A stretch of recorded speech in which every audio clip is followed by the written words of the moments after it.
Welcome back to the neXendo method, where we break down the science of real actionable insights through the lens of nutrition, exercise, and endocrinology. Hello, I'm your host, Kathy. Here's a number that might surprise you. About 54 million Americans have osteoporosis or low bone density, and most of them don't even know about it until they break a bone. Bone health is not just a concern about grandparents. It starts now, no matter your age. The good news is there's a lot that you can do to protect, preserve, and build your bones. Today, we're going to be diving into osteoporosis, osteopenia, and bone health. Joining me are two incredible experts who work with bone health patients every day right here at neXendo. Joe, our medical fitness specialist and ONERO-certified osteoporosis fitness trainer, and Irene, our registered dietitian and an ONERO-certified fitness trainer. Let's get into it. Okay, Joe, let's start with you. Okay. Welcome back. Yeah. Nice to have you again. Yeah. So let's start at the beginning. Can you walk us through osteoporosis and osteopenia and what the difference is between them? So imagine your bone as a honeycomb. Your bone should look like this, but when you get osteopenia, osteoporosis, it's getting thinner and there's more gap between the bone. To detect whether you have osteopenia or osteoporosis, the only way is through DEXA scan. By using the DEXA scan, you can find a T-score in the results. If the score is greater than -1, then you're normal. If the score is between -1 to -2.5, then that's osteopenia. Mm-hmm. And if it's less than -2.5, then that's osteoporosis. And that's how you see whether you have that. And from a nutritional point of view, tell me, what do you think the difference? Yeah, I like the analogy with the honeycomb that's mentioned by Joe. So both osteoporosis and osteopenia are conditions that's characterized by bone loss. But osteoporosis is like more advanced bone loss versus osteopenia is like the warning zone. So when the easiest way for me to explain this to my patients is like think about the relationship between diabetes and prediabetes. So prediabetes, similar to osteopenia, tells us, okay, you need to take care of your health. Otherwise, it's going to become a disease, a condition. Mm-hmm. Versus osteoporosis, we want to think about it similarly to diabetes. Like you really need to go to your doctor, get your blood work done, and get targeted treatment. So the good news is like both osteoporosis and osteopenia can be managed with nutrition, exercise, and lifestyle interventions, which we're gonna dive into today. So a lot of people assume that bone loss is just a normal part of aging. Do you guys believe that's true? Joe? Aging could be a major contribution for bone loss, but it should not be the main reason. There's a lot more reasons that may cause osteopenia and osteoporosis. Exactly. I would say yes and no. As Joe mentioned, aging is a major driver for bone loss. But I don't want people to think that, I won't do anything to my bone because I'm aging. Like this is just what's happening naturally. Mm-hmm. Bone is a living tissue. It's constantly remodeling. So we will want to constantly, continuously doing the right thing, protective thing to our body, to our bone, to decrease the degeneration of our bone. Okay. And who do you think should be paying attention to this? Is it only postmenopausal women, or is this broader than people think? So postmenopausal women for sure. When your estrogen drops during the postmenopausal phase, that comes with bone loss. And also men can also be diagnosed osteopenia, osteoporosis when you're over 50 years old. And for people who are having sedentary lifestyle, your body wasn't introducing enough mechanical loading for the body, then they could also have osteoporosis. What else do you think, Irene? Yeah, absolutely agree. So postmenopausal women are under the highest risk of osteoporosis because of the decreased level in estrogen. But it's much, much more broader than we think. So as Joe mentioned, people who are inactive are under higher risk of that. But we also need to know we actually build 80 to 95% of our bone at the age of 20. which means whatever we do or whatever your kids do in their childhood or teenhood matter a lot. So, which means we want to encourage our kids, or if you are under 20, you want to go outdoor as much as possible to get the sun exposure, to get physical activity, and you want to make sure that you get enough like vitamin D and calcium intake. On top of that, if you are like you've been under eating or you are on like chronic dieting for like no matter medical reasons or religious reasons, then you need to be more careful with your bone health. Also, people who are on like a long-term use of steroids may need to be careful with that too, because steroids can interfere with the calcium absorption. Yeah, also other endocrinology symptoms like thyroid can also be part of the reason. Yeah, exactly. I didn't know that. Somebody has thyroid issues, they could develop osteoporosis, osteopenia faster. Yeah, because thyroid is, osteoporosis or osteopenia is an endocrine issue. It interacts with vitamin D, calcium, and so many other nutrients. And thyroid is working closely with vitamin D as well. So like we also need to think about other factors that might interfere with those key nutrients absorption. For example, like if people drink more than 300 milligrams of caffeine every day, they are under higher risk of low bone density. Or if they drink a lot of soda, soda, the phosphoric acid in soda can interfere with calcium absorption.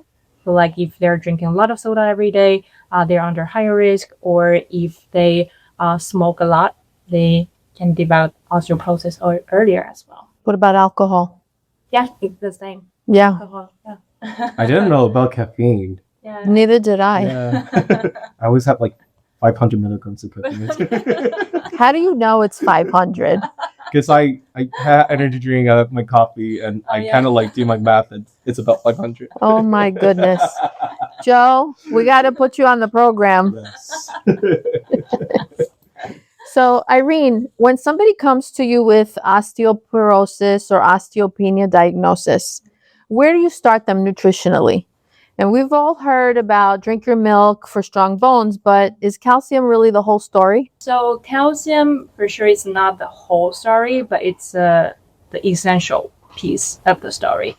So when people come to me for a nutrition assessment for osteoporosis or in general bone health, I would look at their eating pattern from two angles. One is what's protecting their bone, and another side is what's damaging their bone. So what's protecting their bone, we, as mentioned, calcium, vitamin D are very important. Calcium is the building block for the bone, versus vitamin D helps with the absorption of calcium. So they are very, very important. So like when looking at their dietary intake, 3-day dietary intake, I would say, I would look at if they are having enough dairy, leafy greens, eggs, fatty fish, and then fortified food. And on top of that, there are so many other nutrients that are crucial for bone health. Because bone is a living tissue. It needs much more than just calcium and vitamin D. For example, protein, vitamin C, vitamin K, magnesium, zinc. They are all very important for the bone structure, for the bone metabolism, and the collagen structure of the bone.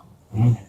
So you answered part of my question. I mean, what about supplements? Is it better to get them from the food, or is it better to take them as a pill? And do they actually work? Yeah, so supplements are good. They are good, especially for people who have dietary restrictions. That for religious reasons, they need to go through some type of dieting, or if they have food intolerance for dairy product, like let's say, for example, lactose intolerance, or if they they're vegan, they're vegetarian. Yeah, so for those kind of population, supplements actually would work. Also, we need to look at their blood work. So it's to see if they are deficient in vitamin D or calcium. If they're deficient in vitamin D, then vitamin D supplement would be highly recommended. But as supplement, as how we call supplements, they are supplemental. And what's essential is the whole dietary pattern. We always recommend food. So my personal approach is food first, supplements as needed, because one food gives us more than just one nutrient, and they can feed like the whole living tissue requirements from the bone. Beautiful. Yeah. Learned a lot. So what I want to talk about now is exercise is medicine, and we're going to be introducing program. I'm not going to say the name just yet. I'm going to leave that up to you. Yes. So Joe, I want to ask you, I think a lot of people with osteoporosis are actually afraid to exercise because they worry about fractures. Mhm. What would you say to them? I mean, the fear of knowing that you might get fracture is valid for not wanting to do anything, Mm-hmm. but not doing anything will worsen the symptoms. Not introducing exercise to the body will accelerate the bone loss.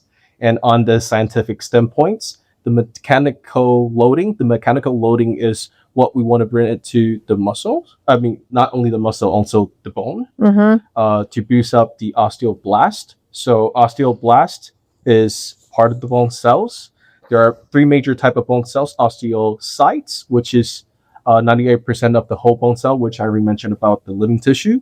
And then there's osteoblast and osteoclast. The osteoblast is when the bone cells start to creating new bone cells, and osteoclast is when the bone cells start breaking down. We want more on the osteoblast and inhibit the osteoclast. And what exercise, especially resistant exercise, does is to inhibit the osteoclast and boost the osteoblast. So that's part of the reason that we are introducing this ONERO program. ONERO program is a scientific-based, clinical proved trial program that we've been introducing since this year. Yeah, I'm really thrilled to talk more about ONERO program. Beautiful. And it is my understanding. Okay, let me back it up a little bit here. Sure. So it would be safe to say that load-bearing exercises would be helpful for a lot of things, including osteopenia and osteoporosis. Is that correct? Yes. Okay. And the ONERO program is a program that you have to be certified in order to do. Correct. And there are not a lot of places. I would say we are probably the only one in New York City who does the ONERO program. And as you stated, this is a scientifically based program that allows us as neXendo to provide our patients who are osteopenic or osteoporotic safe exercises in order to build strength and to prevent bone fractures, bone loss, additional bone loss. Correct. Am I correct in that statement? Yes. Okay. What makes the ONERO program different from just going to the gym? So the ONERO program is not just exercising or just a random program. It's a clinically designed therapy. While most gym workouts that people do focus on hypertrophy, focus on cardio, the ONERO program focus on your bone health, and then focus on preventing falling, building up more balance. That's what ONERO program does mainly. And the ONERO program was developed by Dr. Belinda Beck. She's a exercise physiologist, and she's been researching on osteopenia, osteoporosis exercise intervention trial for a long time. And she started as a Live More trial, which is a exercise intervention trial for people who has osteopenia and osteoporosis. And then after that, she brought the Live More trial into a real clinic setup and formed the ONERO Academy and trained practitioners like me and Irene. Yep. Do we know if there's any published studies on the trials that she did? Yes. She published a lot of papers about it already, and she recently, probably this year in February, she published another one. Mm-hmm. Yeah. I personally think what makes ONERO most valuable is first of all, it's actually the only evidence-based osteoporosis training program in the world. And it gives people the confidence to walk, to not fall. Like osteoporosis is dangerous not because how painful it makes us. But yes, it's true, like you can feel sore, you can feel like weak, but the most dangerous part is it can make people fall on the floor and then lead to like a lot of fracture. And once people fall, once they have fracture, they cannot walk. It can lead to so many other complications in their life, and it can decrease the quality of life significantly as well.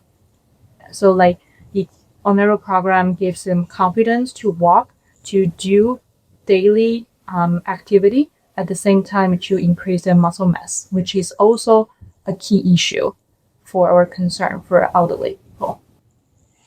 So before I get to my last question about what exercises do you feel people should avoid that have osteopenia or osteoporosis, I would want to ask the both of you, since you're both certified in the ONERO program, what's the age range of people that you work with?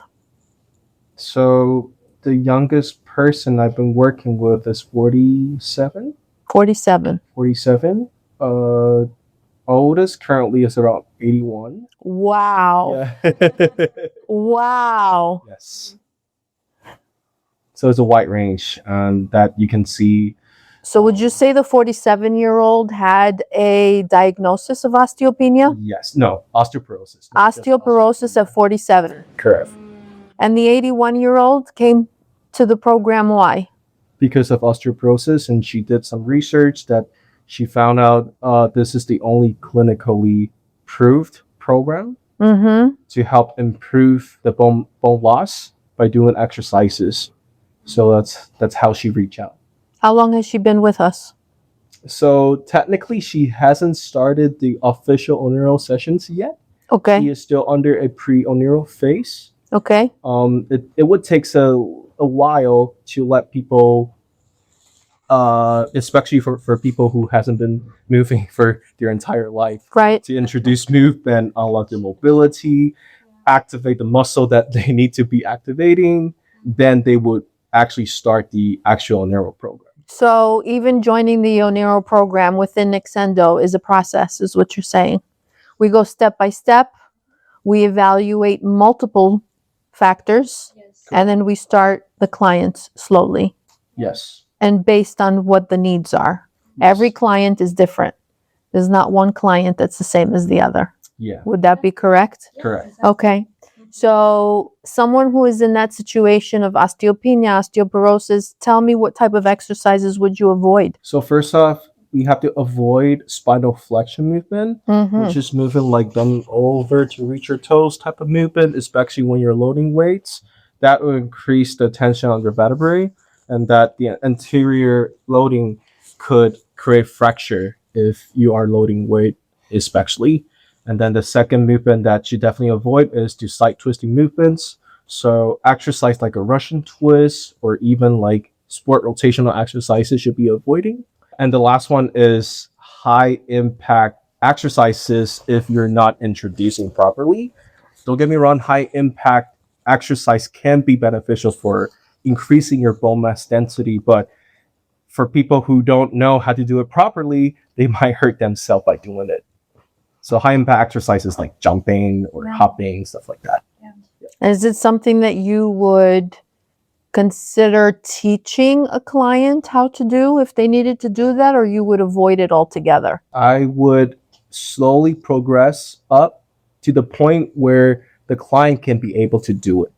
But they will start from just understanding how to do a heel drop, even just marching, and then slowly progress up to hopping, jumping type of movements. Okay. And from a nutritional standpoint, what do you feel helps patients that are on the ONERO program? Yeah, so for patients who are on ONERO, nutrition would be, or knowing what to eat would be crucial to protect the bone at the same time to recover from the exercise. His ONERO program is a combination of strength training and impact training. And we know strength training, like how strength training works for your muscle is actually tear your muscle fibers for your muscle fibers to regrow. So like when during the tear, it will be inflammation. And most of our osteoporosis patients actually suffer from more than one condition. Most from my own experience, most of them also have arthritis, which is which is very common, which is also another inflammatory disease. So like in general, anti-inflammation diet, such as like Mediterranean diet, can be very beneficial for our patients. But on top of that, we need to make sure that they absolutely get enough calcium. For people who are older than 65-year-old, they want to get like 1,200 milligrams per day. And then vitamin D for sure. If they are deficient in vitamin D from their blood work, then they need to get supplements. And then protein for people who exercise regularly. So for example, in ONERO, we need twice per week of training. So for people who are active with twice per week of training, I mean, if they're older than 65-year-old, we need at least 1 gram of protein per kilogram body weight every day, at least. And then, so of course, like we also mentioned other building blocks like vitamin C, zinc, potassium, magnesium. We always want to promote like the whole food or the balanced diet eating pattern, just to make sure that they get 1 palm of protein for each meal, 1 palm of starch, no matter starchy vegetables or whole grains for each meal, and then 2 palms of leafy greens for each either dinner or lunch. Leafy greens are nutrient dense powerhouse. They are very, very good. They are rich in potassium, magnesium, vitamin C, zinc, almost everything that we mentioned that's needed for bone health. So that would be, but again, I would still talk to the patient to finalize the personalized nutrition plan for them. So you would say that nutritionally, exercise, we got it covered. Yep. And nutritionally, we got it covered. But when the patient is in, we lead them step by step and we assist them every step of the way. Like somebody might turn around and say to you, well, how am I supposed to know what one gram of this is going to be? What's your answer? What are you going to, how do we help them so that, because confusion will often lead to non-compliance. So what's the education that we give them? Would you say that the program helps them every single step of the way, no matter how small the question is? Yeah, absolutely. So the easiest way, it is confusing when you tell people, oh, you need to eat 1 gram of protein per kilogram body weight every day. But if you tell them, so like when they come in, we have their body weight. So we assess how many grams of protein they need every day. So for example, if that patient is 150 pounds, around 65 kilograms. So every day you need around like 65 to 70 grams of protein. In a 1 palm of protein, no matter if it's chicken, turkey, beef, or fish, it's around 20 to 25 grams of protein. So for this patient, I'll be like, okay, every day eat 3 palms of protein. Got it. Yeah, so like that's how we usually guide them. Like my whole palm, like this? Yeah, No, close. Yeah, like a fist or like a. Like the center of my palm. Exactly. Gotcha. Yeah. Okay. All right. That's good to know. Yeah, 20 to 25 grams of protein. So what is it that you always like to say? Exercise is the stimulus? Yes, exercise is the stimulus, while nutrition is the building block. Excellent. And in osteoporosis, you really need both. Yeah, You need the exactly. stimulus Yeah. and the building block. Exactly. Beautiful. So putting it all together, at neXendo, we always talk about data-driven wellness. How does that show up specifically for someone with osteoporosis or osteopenia? So first off, there's no guessing. We always start with assessments such as the DEXA scan. For people who had already had the DEXA scan who came in for a consultation session. Mm-hmm. And then we would dive in to understanding their injury history, what are their preference are. Anything could be customized by their goals and based on their bone health. And then moving up forward, we introduce the ONERO sessions or individualized sessions. What does the process actually look like for a client who comes in and is concerned about their bone health? Yeah, so How are we going to start them off? Like, what's step one? So for those who had or been diagnosed osteopenia osteoporosis, then you can absolutely schedule a neuro consultation to start with. For those who have the concern of bone loss or want to prevent from that happening, please call in to our office and make your appointment with our providers. So the interdisciplinary model is what makes the difference. Nutrition and fitness, they're designed together, right? Sustainable change, not quick fixes, especially important for a condition like osteoporosis that requires a long-term commitment. ONERO is a 1-year commitment. Is that correct? Correct. Yes. Would you care to elaborate why? That based on the clinical trial, the Litmore trial that we mentioned earlier, and we see results in 8-year length, hardly see result in just like 3-4 month length. Got it. Yeah. Okay, so whether we've been diagnosed or we're in the osteopenia zone, or you're just thinking about early prevention, what should someone do starting this week? So from the nutrition standpoint, if you are concerned about your bone, if you ever start to feel like sore, very feel weird when you move around, then absolutely go to your doctor, your PCP, get your vitamin D level checked. A lot of people are deficient in vitamin D without knowing it.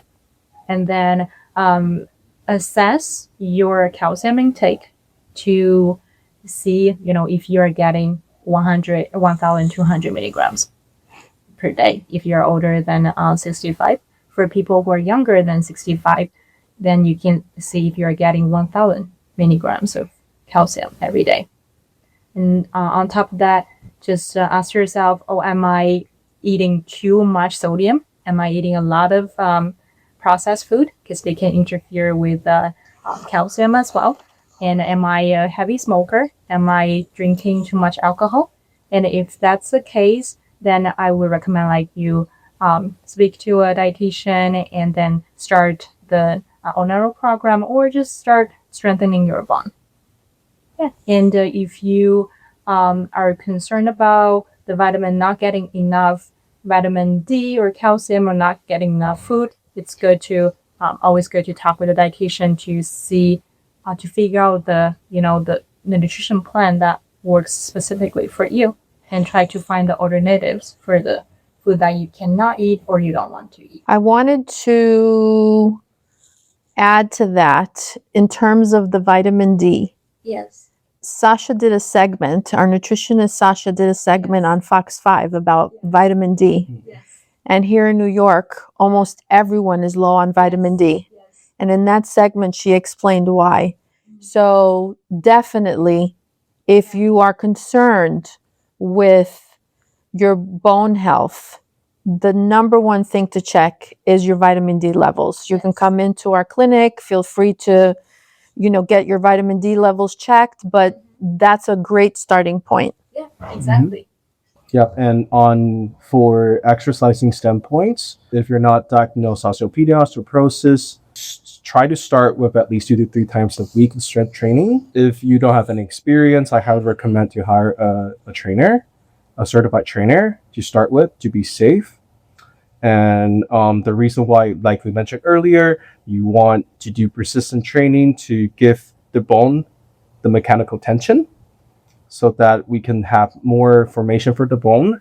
And then also when your muscle gets stronger, that prevent you from losing balance. And secondly, also try to incorporate with wear-bearing walking movements.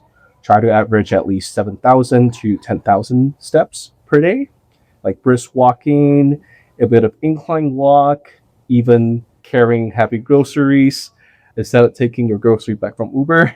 That could be a good way to start with to be introduced to weights. And lastly, one it's pretty underrated is work in your balance. Just by doing 2 to 5 minutes a day can make a huge difference. Balance movement like standing with one leg, or even do a heel to toe walking movement, like the one we see at the drunk drug test. You can also practice that. Yes. That can be pretty challenging. And just by doing that 2 to 5 minutes can also help improve your balance. So those are the main 3 things that I would say that you should start doing it to prevent. Beautiful.